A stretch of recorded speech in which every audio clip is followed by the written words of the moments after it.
ఏమైంది? ఏం లేదు. అంటే నేను చూసింది తనేనా? అవును. ఆ అమ్మాయి ఎప్పుడు చనిపోయింది? నాన్న చంపిన అదే రోజున. అయితే వాళ్ళ నాన్న కూడా ఇక్కడే ఎక్కడ ఉంటారు కదా? ఏ భయంగా ఉందా? లేదు లేదు, భయమేమీ లేదు. మిమ్మల్ని చూస్తేనే తెలుస్తోంది భయపడుతున్నారని.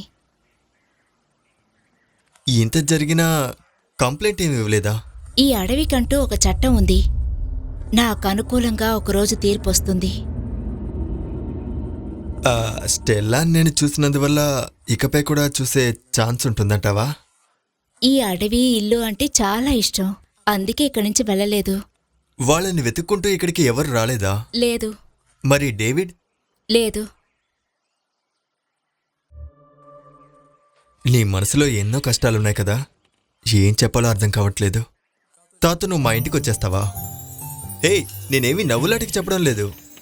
నవ్వకేం చేయను, చూసి కాసేపు కాలేదు ప్రేమ. భలేవారే మీరు. అది లవ్ అట్ ఫస్ట్ సైట్ అంటారు కదా. వద్దు సుగు, ఈ అడవిని వదిలేసి రావాలంటే నాకు భయం. ఇక్కడ నేను చాలా ప్రశాంతంగా ఉన్నాను. నేనేమీ తమాషాకు చెప్పలేదు, సీరియస్గానే చెప్పాను. తాతూకి ఇక్కడ ఎవరు లేరు, నాతో వస్తే మనం అక్కడ కలిసి ఉండొచ్చు కదా. నేను నా అలవాట్లు వేరేలా ఉంటాయి. నువ్వు అనుకుంటున్నట్టు దాన్ని కాదు నేను. పిచ్చోడివి నువ్వు. అలాగే అనుకో. ఇంట్లో అమ్మ మాత్రమే, మంచి ఇంట్లో ఉన్నవాడెవడు నాకు పిల్లనెవడు. ఇలా ఏదైనా జరిగితేనే.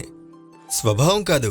ఈ సినిమాలో ఉన్న వాళ్ళందరూ గంజాయి సారా తాగుతూ ఉంటారని చాలా మంది చెత్తనా కొడుకులు అనుకుంటూ ఉంటారు. అందుకనే మీరేం బాధపడకండి, నాకంటే మంచి అమ్మాయి దొరుకుతుంది. నీకు నేను నచ్చలేదని మొహమ్మద్ చెప్పేయచ్చు కదా, అదెందుకు ఇంకో మంచి అమ్మాయి దొరుకుతుందని అంటావు? దానికెందుకు దిగులు పడతారు, అందుకు చాలా టైం ఉందిగా.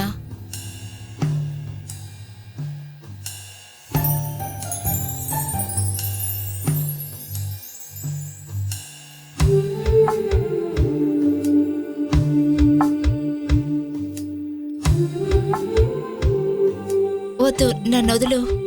నేను వెళ్ళి తేనె తీసుకొస్తాను.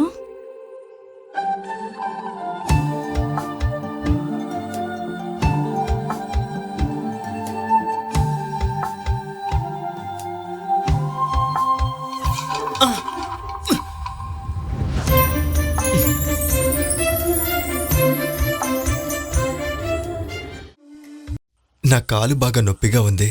అయితే బాగా చీకటి పడిపోయింది. ఈ రాత్రికి ఇక్కడే ఉండనా?